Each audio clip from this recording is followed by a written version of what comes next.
Hi friends, welcome to my channel. আমরা সবাই জানি লোকসভা ভোটের দামামা বেজে গেছে এবং তার জন্য অবশ্যই পোলিং পার্সোনাল নেবে এবং সেই পোলিং পার্সোনাল হিসেবে কোনোভাবে ছাড়ছুড় পাওয়ার সিন নেই। যাদের ছাড়ছুড় পায় তারা অবশ্যই ভাগ্যবান বলে আমি মনে করি। তো ফিমেল পোলিং পার্সোনাল ক্ষেত্রে তিনটে রক্ষা কবচ আছে। তো সেই কী তিনটে রক্ষা কবচ সেটাকে নিয়ে আমরা আজকে আলোচনা করছি। তো ইলেকশন কমিশন অফ ইন্ডিয়ার যে গাইডলাইন, যে এক্সেম্পটেড গাইডলাইন দেওয়া আছে, সেই এক্সেম্পটেড গাইডলাইনের 9 নম্বর গাইডলাইনের 9.4 অর্থাৎ 9 নম্বর গাইডলাইনের 4 নম্বর উপ গাইডলাইনে সেখানে বলা আছে কোন কোন ফিমেল পোলিং পার্সনরা এক্সেম্পটেড ক্যাটাগরি হিসেবে চিহ্নিত হবে। প্রথম পয়েন্ট দেওয়া আছে অ্যাডভান্সড স্টেজ অফ প্রেগনেন্সি, অর্থাৎ যদি কোনো ফিমেল পোলিং পার্সোনাল তার অ্যাডভান্স স্টেজ অফ প্রেগনেন্সিতে পৌঁছে যায় এবং তার মেডিকেল সার্টিফিকেটটা এবং ওই কথা লেখা থাকে যে উমুক has reached at her advance stage of pregnancy, তাহলে অবশ্যই সেটা গ্রান্টেড হবে এবং তিনি হবেন এক্সেম্পটেড। নাম্বার 2, যদি এমন কোনো মহিলা তিনার মেডিকেল এমন প্রবলেম আছে বা তিনার ফিমেল গাইনোকোলজিক্যাল ডিসঅর্ডার বা গাইনোকোলজিক্যাল প্রবলেম আছে এমন, যাকে ডক্টর আনফিট বলে ঘোষণা করেছেন বা কোনো কাজ করতে পারবেন না এমন বলে ঘোষণা করেছেন, তাহলে তিনি অবশ্যই আনফিট হবেন এবং আনফিট হওয়ার সুবাদে তিনি অবশ্যই লোকসভা ভোট থেকে এক্সেম্পটেড হবেন। তবে তার জন্য একই রকম সার্টিফিকেট বানাতে হবে যে উমুক ইজ সাফারিং ফ্রম উমুক ডিজিজ বা serious gynaecological problem, so she is unfit for doing any hard work or any রিক্সি work etcetera, so and so forth. আর নাম্বার 3 হচ্ছে ল্যাকটেটিভ ওমেন। কার নাম ল্যাকটেটিভ ওমেন? না, যে সমস্ত মহিলাদের ব্রেস্ট মিল্ক খায়, অর্থাৎ তাদের বাচ্চারা ব্রেস্ট মিল্ক খায়, তার নাম হচ্ছে ল্যাকটেটিভ ওমেন। সেই সমস্ত ল্যাকটেটিভ ওমেনরাও কিন্তু অবশ্যই এক্সেম্পটেড ক্যাটাগরি হিসেবে চিহ্নিত হবে। সেক্ষেত্রে ওই সমস্ত ল্যাকটেটিভ ওমেনকেও কিন্তু তার সার্টিফিকেট বানাতে হবে, মেডিকেল সার্টিফিকেট বানাতে হবে, যেখানে লেখা থাকবে যে সি ইজ ল্যাকটেটিভ ওমেন ফ্রম বা সিন্স উমুক, একটা ডেট দিতে হবে, তবেই ছাড় পাবে। অর্থাৎ ডিস্ট্রিক্ট পোলিং যে আছে কী বলবো পিপি সেল, অর্থাৎ প্রত্যেকটা জেলায় যে আছে ডিস্ট্রিক্ট পিপি সেল, সেই ডিস্ট্রিক্ট পিপি সেলে গিয়ে দরখাস্ত লিখলে ছাড় হয়ে যাবে।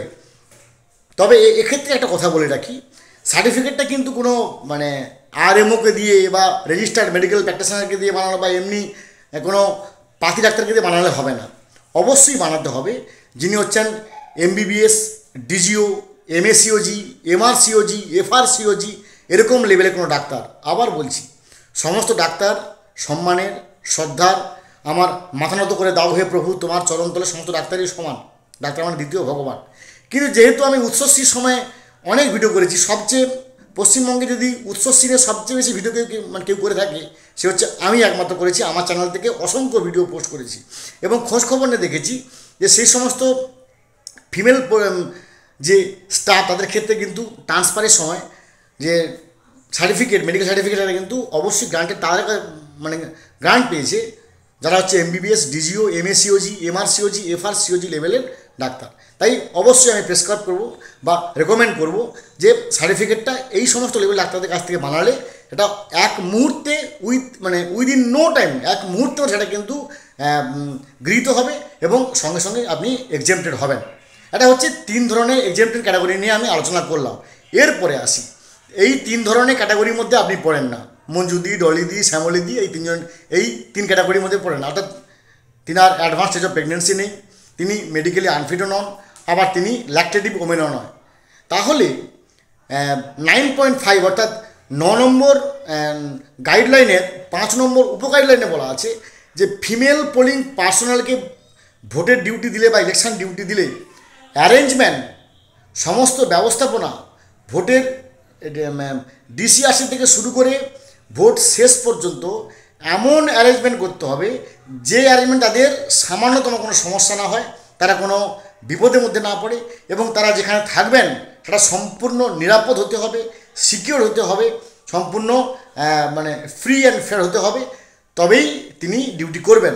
অর্থাৎ যদি কোনো ফিমেল পোলিং পার্সোনাল এই 3 ধরনের এক্সেম্পটেড ক্যাটাগরির মধ্যে পড়ছেন না, তিনি যদি ভোটের ইলেকশন ডিউটিতে পড়েন এবং তিনি যদি ওখানে গিয়ে দেখেন যে ভাই যে পরিমাণ অ্যারেঞ্জমেন্ট দেওয়া আছে, রাত্রিবেলা আমি যেখানে থাকবো সে জায়গাটা আমার পক্ষে কনজেনিয়াল নয়, উপযুক্ত নয়, ফিট নয়, তাই তিনি কিন্তু সেখানে উইদিন নো টাইম সেক্টর অফিসারকে ফোন করে তিনি বলতে পারেন যে ভাই আমি এখানে ডিউটি করব না, কারণ ইলেকশন কমিশন অফ ইন্ডিয়ার 9 নম্বর গাইডলাইনের 5 নম্বর উপধারায় একবারে পরিষ্কার করে বলা আছে। তো ফ্রেন্ডস, এই ছিল আজকে আমার সামগ্রিক আলোচনা। আমার চ্যানেলে চোখ রাখুন, লাইক করুন, সাবস্ক্রাইব করুন। আমি এর পরবর্তী লোকসভা নিয়ে অনেক ভিডিও করব। ভালো থাকুন, have a good day, thanks.